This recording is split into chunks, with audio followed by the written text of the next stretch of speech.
important hier qu'il y ait eu cet ensemble de manifestations pour rappeler, comme le disait d'ailleurs la thématique de la journée, que la démocratie est inébranlable. L'enjeu, et c'est bien aussi cela l'importance de la réélection de Lula pour la 3e fois, c'était de rappeler la confiance dans les institutions démocratiques. Donc aujourd'hui, il y a un véritable enjeu au Brésil, c'est de rebâtir la confiance qu'ont les Brésiliens envers l'ensemble des institutions démocratiques. Voilà pourquoi ce pardon n'est pas du tout à l'ordre du jour. Peut-être le sera-t-il d'ici quelques années.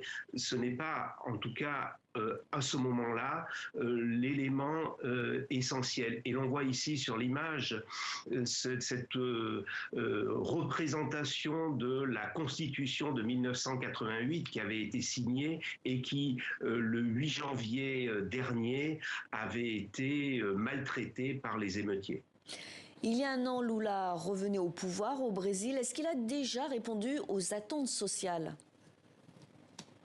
Alors ça, c'est un autre grand problème, c'est que Lula arrive au pouvoir avec, en quelque sorte, aucune base de députés, avec un congrès extrêmement fragmenté. Donc il est obligé de composer, et de composer avec un ensemble de partis qui appartiennent à quelque chose qu'on appelle le centre-droit, le centrão, le gros centre, et il doit négocier des appuis et pour négocier des appuis, il doit offrir des sièges, des représentations, des budgets. Et c'est vrai qu'en termes de politique sociale, il ne répond pas exactement aux attentes du Parti des travailleurs et de ceux qui le soutiennent.